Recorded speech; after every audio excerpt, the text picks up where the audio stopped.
you want to become a sword master to impress your crush, but you never handled a weapon outside of Dungeons and Dragons, and you are afraid of looking like a 13-year-old cringe weeaboo who just bought his first $20 katana.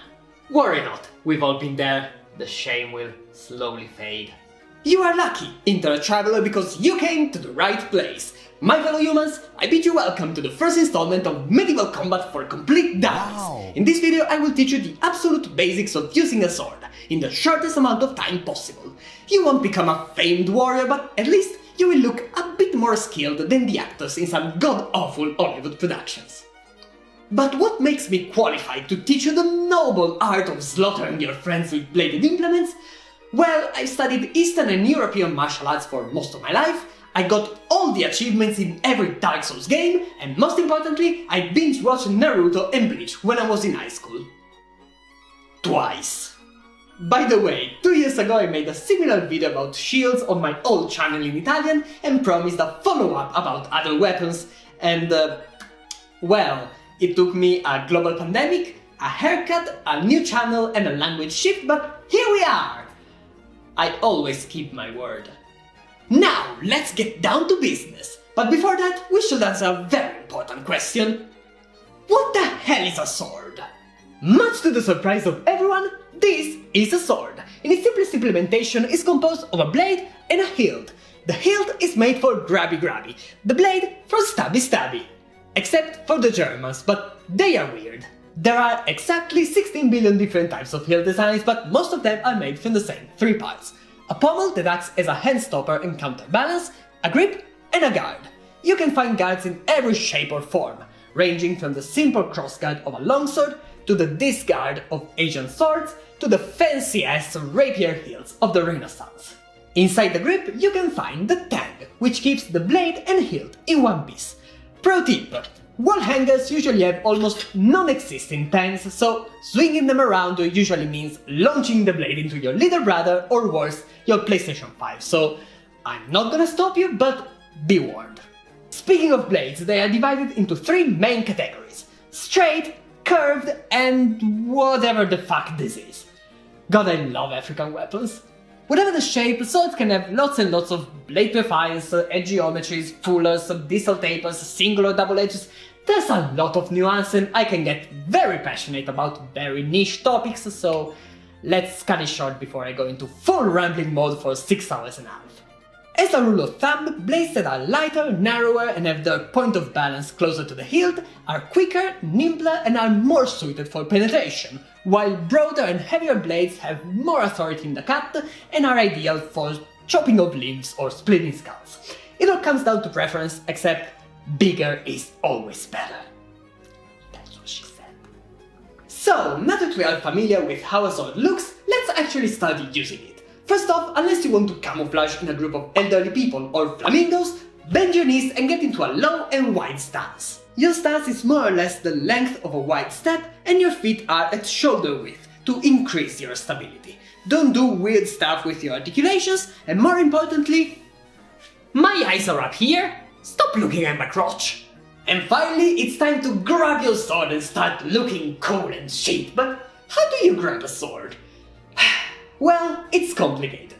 Depending on the type of sword and hilt design, you may have to change your grip style. There's a lot of them, but the most common ones are the handshake grip, hammer grip, thumb grip, finger grip, and saber grip. I would suggest starting simple, with your dominant hand relaxed just below the guard. If you're using a two-handed sword, the other hand goes on the end of the grip, or if you're a man of culture, on the pommel. Both are acceptable, but please don't do this nor this. Ah, my eyes hurt every time I see a fantasy artwork. Now that you know how to stand and how to use your opposable thumb, let's strike a pose. Or, if you're not a badass small ninja, a guard.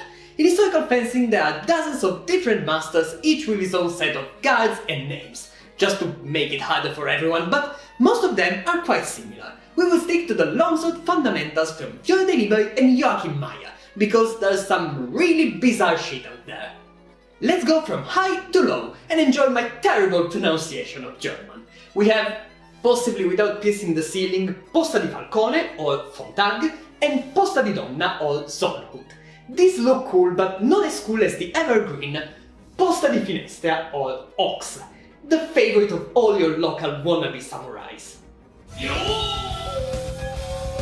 Then we have the middle guards like Posta Breve, Posta Longa, Corona and Fluke, and finally, you guessed it, the low guards like Albert, Vexel and Codalonga. Do you need all of these? No, but a solid stance and a simple decent guard go a long way in making you look at least halfway competent. However, if you want to be extra spicy and make everyone wet like a well-cooked noodle, you will have to throw a couple of strikes in the mix. Let's not get carried away with Meisterhaue, Blaze, techniques and what have you. We'll just stick to the basics.